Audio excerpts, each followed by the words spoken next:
ఉన్నాడా ఇక్కడ? ఏ దావీదన్నాడు? గట్టిగా చప్పట్లు కొడదాం. గొల్లోళ్ళ దేవుడు అండి. తర్వాత ఎవరు పిలుచుకున్నాడు ఆయన? బెస్తవారిని జాలరు చేపలు పట్టలను పిలుచుకుని, మిమ్మల్ని అనేకులను మనుషులను బట్టి జాలరుగా చేస్తానని వాళ్ళని పిలుచుకున్నాడు. అయితే ఆనాటి దినాలలో ఈనాటి దినాలలో కూడా ఎవరు ఎక్కువ గరీబుగా ఉన్నారంటే మనోళ్ళే. గరీబులకు ఎక్కువ ప్రేమ ఉంటుంది. దేవుని బాగా నమ్మాలి, దేవుని పూజ చేయాలని. వీళ్ళు నమ్మితే వీళ్ళ దేవుడే వీళ్ళ దేవుడే వీళ్ళ దేవుడు అన్నారు. కాదండి, ఆయన బీసీటీ బూసి మధ్య, ఆయన ప్రపంచంలో మధ్య భాగంలో జన్మించాడు, మధ్య వాళ్ళని ఎంచుకున్నాడు. ఆయన మధ్యవర్తిగా వచ్చాడు. మానవుల పాపాలు తీసివేయడానికి ఆయన దేవాది దేవుడు అయి ఉండి కూడా ఈ లోకానికి వచ్చాడు. దేవుని బిడ్డలారా, ఒక కులము ఒక మతం అనేది కాదండి, ప్రపంచ మానవాళికి దేవుడు. ఆయన ప్రపంచ మానవాళికి దేవుడు. అయితే దేవుని బిడ్డలారా చాలాసార్లు అనుకుంటున్నాడు, ఏంటంటే ఇంతకుముందు తమ్ముడు అన్నాడు మాలమాదిగల దేవుడు. కాదండి, మీ దేవుడు కాదు, అందరి దేవుడు, అందరి వాడని అన్నాడు ఆయన. సమస్త ప్రజలకు, ప్రపంచంలో ప్రతి మానవునికి మానవురాలికి ఆయన దేవుడు. ఆయన మానవుల పాపాలు తీసేయడానికి దేవాది దేవుడై ఉండి కుమారునిగా ఈ లోకానికి వచ్చి ఆయన మన పాపాలు భరించడానికి వచ్చి భరించి, ఎవరైతే యేసు అని అంటారో, ఎవరైతే యేసుక్రీస్తు తన హృదయంలో ఉంచుకుంటారో వాళ్ళు రక్షింపబడతారు. నమ్మి బాప్తిసం పొందువాడు రక్షింపబడనని వాక్యం సెలవిస్తుంది. అయితే ఎలాగా అంటే ప్రతి దినము మనకు తెలియకుండానే ఆయన మొక్కుతున్నాడు ప్రతి మనిషి. ఎలా? సాయంత్రం 6 కాగానే లైట్ వేస్తారా? లైట్ ఇళ్ళల్లో లైట్ వేయగానే మొక్కుతారు. అంటే వెలుగును. ఆది యందు వాక్యం ఉండను, వాక్యము దేవుని యొద్ద, వాక్యమే దేవుడైనడను. ఆయన ఈ లోకానికి వచ్చి వెలుగు రూపంలో వచ్చి వెలిగిస్తూ ఉన్నాడు. ఆ వెలుగే యేసుప్రభు, ఇంకేది కాదండి. మనకు తెలియకుండానే మొక్కుతున్నాం, కానీ ఆయనని తెలియకపోతుంది కొన్నిసార్లు. దేవుని బిడ్డలారా, ప్రపంచ మానవాళికి యేసుక్రీస్తు దేవుడు. ఎవరైతే తనను అంగీకరిస్తారో తన సొంత బిడ్డలుగా ఆయన స్వీకరిస్తాడు. కానీ ఈ మతస్థుడు ఆ మతస్థుడు అని లేదు, ఏ భేదం లేదండి, ఏ భేదం లేదు. అందుకే ఆయన చాలామంది ప్రేమిస్తూ ఉంటారు. ప్రపంచ దేశాలన్నీ కూడా, చాలా దేశాలు ఆయనను స్వీకరిస్తూ ఉంటాయి. ఈరోజు అన్ని కులాల వారు, ఒకవేళ కులాలు అనుకుంటే అన్నీ ఈ మనం ఏదైతే పని చేస్తామో ఆ పనులను బట్టి కులాలను వస్తున్నాయి. ఏ కులం అంటే ఆ వృత్తులను బట్టి కులాలు వచ్చినాయి. అన్ని వృత్తుల వారు దేవుని నమ్మారండి. అన్ని వృత్తుల వాళ్ళు ఉన్నారు. గౌడ్స్ ఉన్నారు, రెడ్డిస్ ఉన్నారు, బ్రాహ్మణ్స్ ఉన్నారు, సాకలోళ్ళు ఉన్నారు, మంగళోళ్ళు ఉన్నారు, తెనుగోళ్ళు ఉన్నారు, గొల్లోళ్ళు ఉన్నారు, అన్ని కులాలు, చివరకు ముస్లిమ్స్ కూడా ఉన్నారండి దేవుని నమ్మారు. గట్టిగా చెప్పడం దేవుని మాయపరుస్తారు. ఎందుకు? ఆయన ప్రపంచ మానవాళికి దేవుడు. అన్ని కులాలు ఉన్నారు. అయితే నీ ఏ కులం అంటే పక్క పెట్టు, యేసుక్రీస్తు అనే కులం కిందికి రా, అప్పుడు దేవుడు నేను దీవిస్తాడు. హల్లెలూయా. స్పీకర్ గారు వచ్చారు, వారికి సమయాన్ని ఇద్దాం. నేనే స్పీచ్ ఇచ్చుకుంటూ పోతే అయ్యగారు ఆగుతాడు.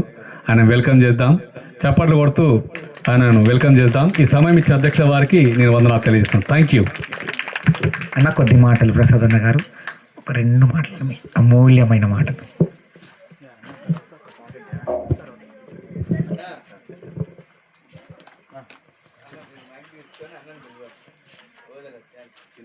ఓకే.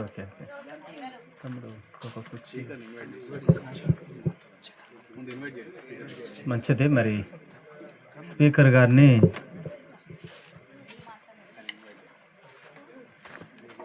ఈ సెమీ క్రిస్మస్ ప్రోగ్రాంలో మనకు దేవుని వాక్యం అందించడానికి మరి సహోదరుడు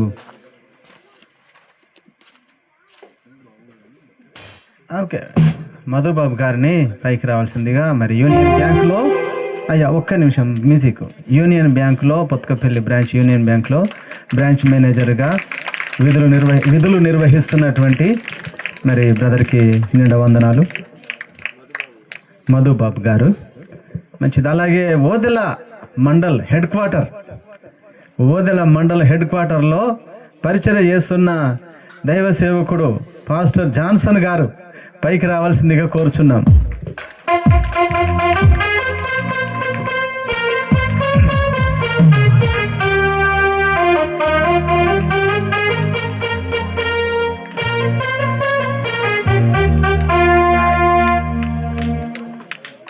మంచిది. ఈ సమయంలో కొన్ని మాటలు నేను చెప్పాలని ప్రభువు నా హృదయంలో పెట్టిన కొన్ని మాటలు మీతో పంచుకుంటాను. దైవ బిడ్డలారా, మీరందరూ ఎవరు? ఎవరు మీరు? అమ్మ చెప్పండి, మీరందరూ ఎవరు మీరు? గట్టిగా చెప్పండి. దేవుని పిల్లలు మీరు. దేవుని పిల్లలు, దేవుని సంబంధులు, ఆత్మ సంబంధులు, తర్వాత ప్రేమ సంబంధులు. ఈ లోకంలో దేవుడు మనలో పెట్టిన ప్రేమ అది చాలా అద్భుతమైనది. దేవుడు ప్రేమ స్వరూపి. దేవుడు మనల్ని ఎంతగా ప్రేమిస్తున్నాడో మనం చెప్పలేం కదా. ఆయన ప్రేమ వర్ణించలేనిది, ఆయన ప్రేమ వివరించలేనిది. ఇందాక దైవజనుడు పాట పాడాడు, ఎంతో అద్భుతమైన పాట. వర్ణించలేము, వివరించలేము, భాషకు అందదు ఆయన ప్రేమ, ఎవరు వివరించలేరు. యేసు ప్రభు నిన్ను నన్ను ప్రేమించి మహిమను విడిచిపెట్టి అత్యున్నతమైన సింహాసనమును వదిలిపెట్టి సింహాసనం నుండి సిలువకు దిగి వచ్చాడు. ఎక్కడికి వచ్చాడు యేసయ్య? సింహాసనం నుండి, అత్యున్నతమైన సింహాసనం నుండి దిగి సిలువకు వచ్చాడండి. ఆ సిలువ ద్వారానే మనకు రక్షణ వచ్చింది. యేసుక్రీస్తు ప్రభు చేసిన ఆ గొప్ప బలియాగం ద్వారా మానవులందరి పాపములు పరిహరించడానికి యేసయ్య నిన్ను నన్ను ప్రేమించి ఈ లోకానికి వచ్చాడు. యేసయ్య మనల్ని ప్రేమించి మనల్ని కృపతో రక్షించుకున్నాడు. మనం రక్షింపబడ్డాం, దేవునికి స్తోత్రం. రక్షింపబడిన మనము కూడా యేసయ్య మనల్ని ప్రేమిస్తున్నట్లుగా మనము కూడా అందరినీ ప్రేమించాలి. దేవుని నమ్మినులను ప్రేమించాలి, దేవుని నమ్మనులను కూడా ప్రేమించాలి, శత్రువులను కూడా ప్రేమించాలి. మనకెవరు శత్రువులు లేరు. మానవులు ఎవరు కూడా, మనుషులు ఎవరు కూడా మనకు శత్రువులు కాదు. దేవుడు చెప్తున్న మాట ఇది. ఎదుటివారు నిన్ను ఏమనుకున్నా పర్వాలేదు, ఎదుటివారు నిన్ను శత్రువుగా భావించుకున్నా నీవు మాత్రం ఎప్పుడు కూడా ఏ మనుషుని కూడా ఆ శత్రువుగా భావించుకోకూడదు. మీ శత్రువులను ప్రేమించండి, అప్పుడు మీరు సర్వోన్నతుని కుమారులు అనబడతారని ప్రభు చెప్పాడు. దేవునికి స్తోత్రం. కాబట్టి కొరింథీయులకు రాసిన మొదటి పత్రిక 13వ అధ్యాయము చివరి వచనంలో ఒక మాట ఉంటుంది. కాగా ప్రేమ, విశ్వాసము, నిరీక్షణ ఈ మూడును నిలుచును, వీటిలో శ్రేష్టమైనది ప్రేమయే. దేవునికి స్తోత్రం.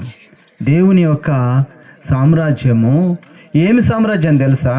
ఆయన సామ్రాజ్యము ప్రేమ సామ్రాజ్యం. హల్లెలూయా, హల్లెలూయా, గట్టిగా చెప్పండి, హల్లెలూయా. ఆయన ప్రేమ సామ్రాజ్యాన్ని మనము ఏం చేయాలి? వ్యాపింపజేయాలి, విస్తరింపజేయాలి. కాబట్టి యేసయ్య ఒక మాట అన్నాడు, చివరికి మాట చెప్పి నేను ముగిస్తాను. నేను మిమ్మల్ని ప్రేమించిన లాగుననే మీరును ఒకని ఎడల ఒకడు ప్రేమ గల వారై నడుచుకుని ఎడల మీరు నిజముగా నాకు శిష్యులై ఉండేదారు. అలాగే మిమ్మల్ని చూచే వారందరూ కూడా నా శిష్యులని తెలుసుకుంటారని ప్రభు చెప్పాడు. కాబట్టి మరి మనం దేవుని ప్రేమను కలిగి, దేవుని ప్రేమ మనలో పరిపూర్ణం అవులాగున మనం దేవుని సన్నిధానంలో ఎక్కువగా దేవునితో సహవాసం కలిగి దేవుని ప్రేమలో మనము నడుచుకుంటూ దేవుని ప్రేమలో మనం విస్తరించాలి. దేవుడి మాట దీవించుగాక. ఆమేన్. మంచిదన్నా, థ్యాంక్ యూ. మీ అమూల్యమైన మాటలు బట్టి దేవునికి వందనాలు. అలాగే మన మధ్యలో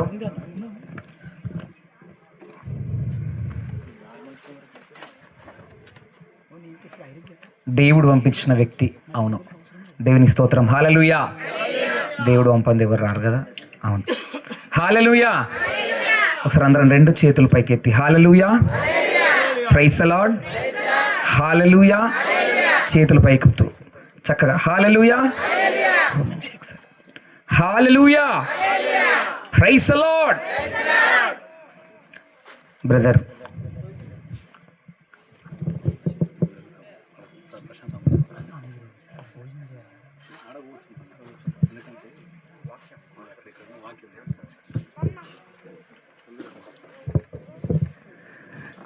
యేసు ప్రభు వారికి తల వాల్చుకున్నకు స్థలం లేదట.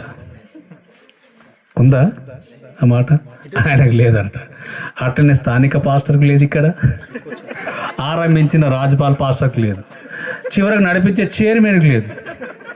దయచేసి వాళ్ళు ఇక్కడ రావాలి, మేము అక్కడికి వెళ్తాం. Thank you. హల్లెలూయా. మన మధ్యలో బ్రదర్ మధుబాబు గారు ఉన్నారు, మన పొత్కపల్లి యూనియన్ బ్యాంక్ మేనేజర్ గారు. ఆయన మన మధ్యలో వాక్య పరిచయం చేయడానికి మరి ప్రభుని కృపను బట్టి మరి దేవుడు మన మధ్యకు ఆయనను పంపించారు. హల్లెలూయా. ఒకసారి అందరూ కూడా గట్టిగా చప్పట్లు కొడితే ఆయనను ఆహ్వానిద్దాం.